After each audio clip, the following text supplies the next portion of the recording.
The season of giving is just about done, and of course we're going into the new year with a bang of a present, or a banger of a present. And of course Honkai Star Rail pulled no punches with this character going into 2024, and if you haven't figured it out yet, we're talking about Ruan Mei. Now Ruan Mei has been sweeping the nation of Twitter, Reddit, and everywhere with how good she actually is, especially with very, very good DPS characters. So of course, today, join me as we talk about Ruan Mei and how you should build her from level 1 to level 80, and of course some casual build ideas for you to help you survive Honkai Star Rail. Of course, thank you so much for tuning in. If you like the content, make sure to hit that like and subscribe button down below and hit that notification bell to be notified of when the next Honkai Star Rail video comes out as well. But without any further delay, let's go ahead and get into today's video.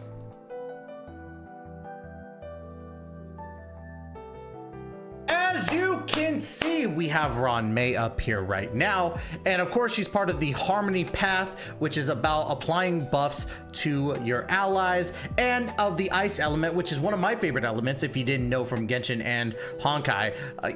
I know people are probably going to roast me about loving Cryo as a element, but I don't care. I don't care. Ganyu's amazing. But let's go ahead and talk about Ruan Mei. Now, Ruan Mei, first things first, we're going to be talking about leveling her up from level 1 to level 80. So, first thing, you're going to see these Cyanets here. These Cyanets, these Arrow Blossoms, and these Lumen Twigs you're going to get from overworld enemies. So, you're going to be battling it out with these guys. You're going to need 15 of the Cyanets, 15 of the Arrow Blossoms, and of course, 15 Lumen Twigs. Now, remember, Hoyoverse loves the rules of 3, so 3 of those Cyanets make a Arrow Blossom, and 3 of the Arrow Blossoms make a Lumen Twig. Then, of course, you have these Gelid Chitons, which is part of the Stagnant Shadows, and you're going to need a grand total of 65 of these, which you get 5 on the max difficulty of this Stagnant Shadow every single time, which means you're going to be battling this boy 13 times in total to get all of this, you know, done with. Now, of course, if you max out your actual Trailblaze power, that's 8 times a day, so 2 days, and you've got it no problem. Now, we're not going to talk about credits just yet. We're going to talk about that at the end, but let's go ahead and go into the Cyanets, Arrow Blossoms, and Lumen Twigs that you're going to need for trace materials. This is to max out your Ruan Mei, which I highly, highly suggest you do. Now, Ruan Mei is going to need 41 more of those Cyanets, making it a grand total of 56. You're going to need 56 more of the Arrow Blossoms, making 71 in total. And then, of course, 58 more of the Lumen Twigs, which you need 73. Now, again, these are overworld enemies that you could farm daily without having to waste your Trailblaze power. I highly suggest that you get it done, or you could go into the actual pom-pom shop or whatever it's called, and you could buy them from there, right?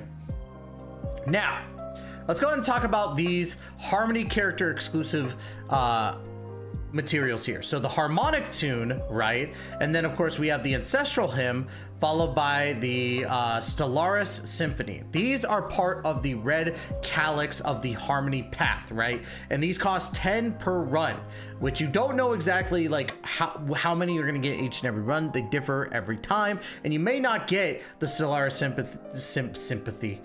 Symphony every single time you do it as well. So remember, you're going to be doing this a lot. You're going to need a grand total of 18 of the Harmonic Tunes, you're going to need 69 of the Ancestral Hymns, and then of course 139 of the Stellaris Symphonies. Now again, rules of 3. These tunes, 3 of these tunes make a hymn, 3 of the hymns make a symphony. Again, it's going to be a long grind, and I understand it's going to be painful, but trust me, it'll be worth your work. So just saying that. Now, of course, we also got the new world boss mat called Past Evils of the Borehole Planet Disaster from the Swarm King that just got added into the world boss pool. Now, you get 3 of these per run, and you can farm them 3 times a week. So you're going to get 9 this week, followed by 3 more the next week. So 4 runs in total on max difficulty. You can do it. I believe in you. 12 in total. Very easy to accomplish. Now, of course, you got 8 tracks of destiny, which you get these from like events. You get these from, you know, completing world, like, what is it? Freaking, you know, exploration in a sense, you know. You get these everywhere. So you'll have enough to level up your Ruan Mei. Now, of course, outside of that, you're going to need a grand total between Ascensions and Traces, 3.3 or 3.4 if you want to round up, million credits. That's a lot, But again, I know y'all can do it. I believe in you. Plus, with the extension of the new Honkai Star Rail Battle Pass, it's going to be a lot easier than you think. Now let's go ahead and talk about abilities here. We're not going to talk about the normal attack because that's not what we're here for. We're here for the bread and butter. So we're going to talk about the skill first. The String Sings Slow Swirls.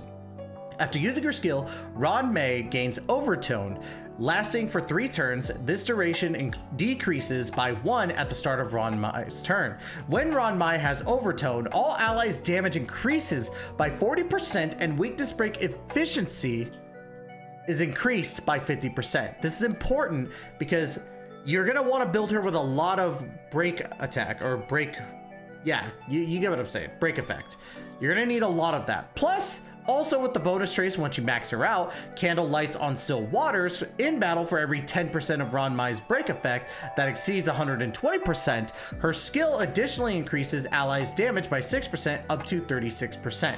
So what does that mean? Well, for every 10% above 20, right? So if you go up to like 180, right? That's 60. So 6 times 6 is 36. You're gonna need up to 180 break effect to be able to use this. And it's worth it because again, you're getting another 36% extra damage. So make sure you build your Ruan Mei with that break effect.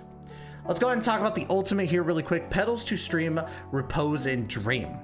Ruan Mei deploys a field that lasts for 2 turns, and the field's duration decreases by 1 at the start of her turn. It's very crucial that you know that because it's not at the start of the turn, it's the start of her turn, which means that if she goes twice in a turn, it's gone. You have to wait until next turn to really get that effect going. Or, yeah.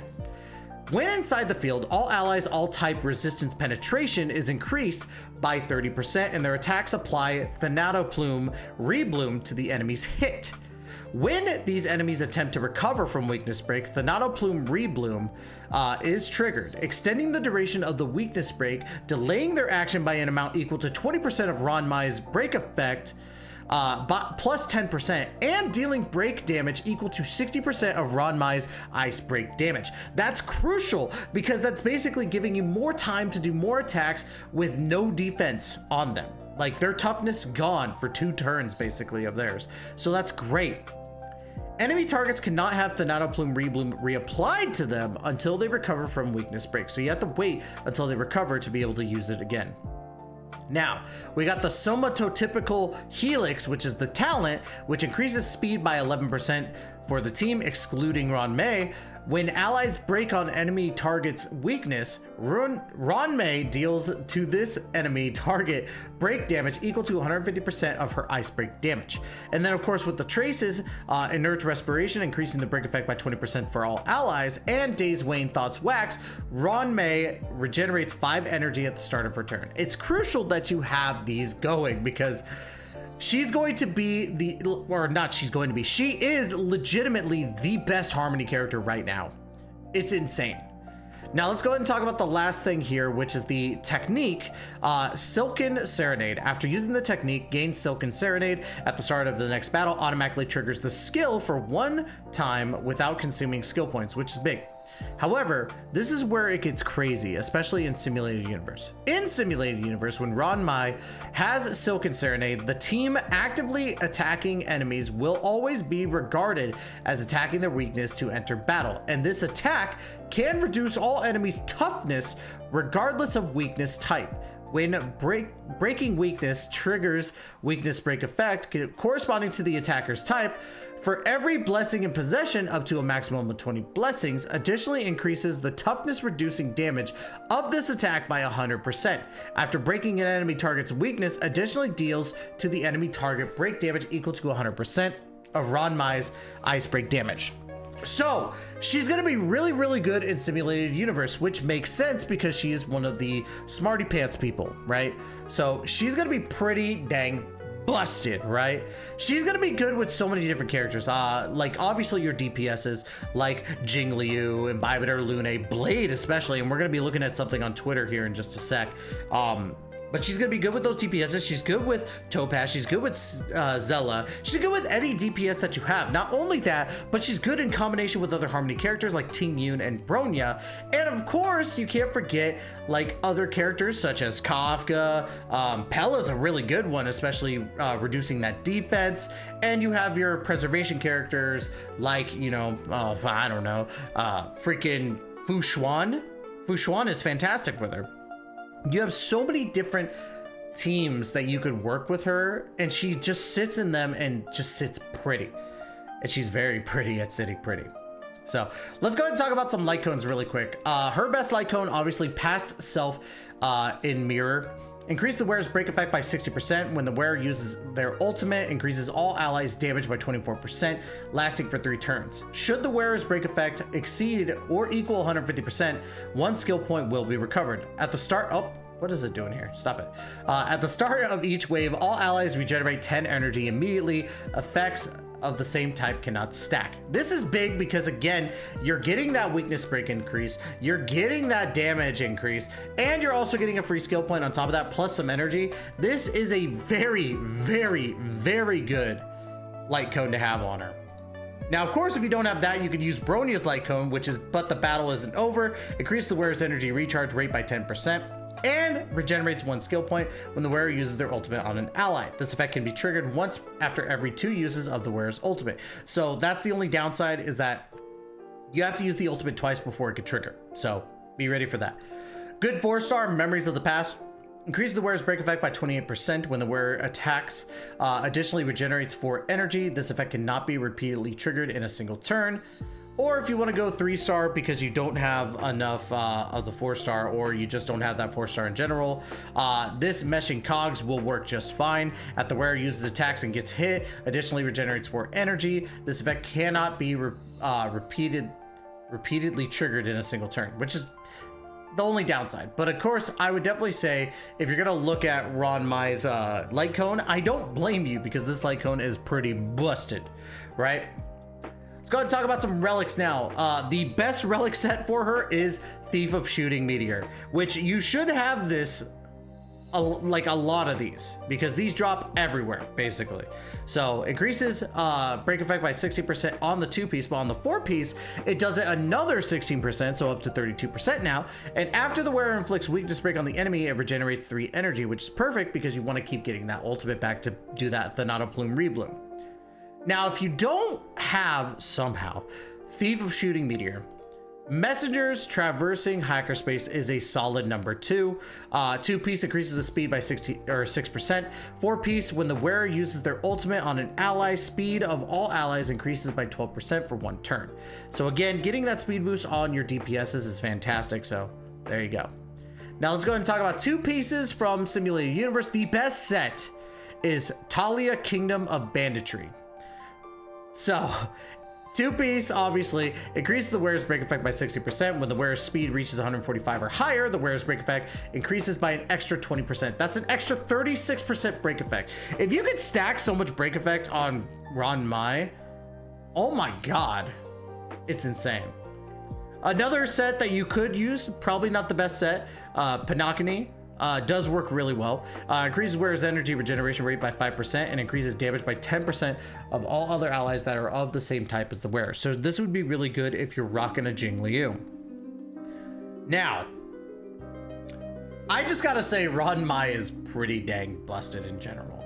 So what makes her so great on top of that is her low investment. Your 2 main stats that you're gonna focus on for Ruan Mei is break effect as the number 1 and speed. If you're gonna go for other stats, obviously you kind of have to, but HP percentage and defense percentage are gonna be your best friends. Don't worry about boosting her attack. She's not there to attack. She's there to help with breaking the shields. So HP and defense makes the most sense to make sure that she stays on the field a lot longer than, you know, say others. And of course, if you're gonna look into that, right, you're gonna look at specific things that you want for the main stats of your, you know, relics. So let's go ahead and talk about, like, if we were looking at a Thief of Shooting Star, right? Your main stat for your chess piece would probably be HP or defense, to be quite honest. I would probably say HP, but it doesn't really matter any of these two. So long as you have that break effect and you have that speed as your secondaries. Your boots, speed. You need to make sure that you get that 145 speed to work really well with Talia here. It's perfect if you can get that Talia right. And then of course for your, if you're going for the Talia set, right, which you should be, you can go HP percent, you can go defense percent, or if you want to kind of get that ice break damage, you could go for the ice damage break, but I would definitely say HP or defense instead, because you don't really need to worry about the ice break damage that she's going to be pulling off. That's not an issue. You don't need to worry about that. And then of course, for the chain, you're gonna wanna go ERR or break effect, which is crazy because I hate looking at break effect chains and now I gotta look at it. So it's pretty dang good. Overall, Ruan Mei is low investment and easy to build. Very easy to build. And if you haven't built her yet, do so now. And these are gonna be, this is just even casual. Like if you wanna go extreme, I'm sure you can find way crazier builds, but let me end this off with one last thing. This is Ruan Mei with Blade. 3.5 million. Of course, he's also got Bronya, which makes sense, but that's insane. Absolutely bonkers. And that's where we're gonna end it off. I was doing so flawless today, but that's where we're gonna end it off. Ruan Mei, very low investment, easy to build, and a fantastic unit to have on your team. Overall, if you haven't summoned for her, I know that Pinocchini is just right around the corner with Sparkle, with Black Swan, with Misha. Get Ruan Mei.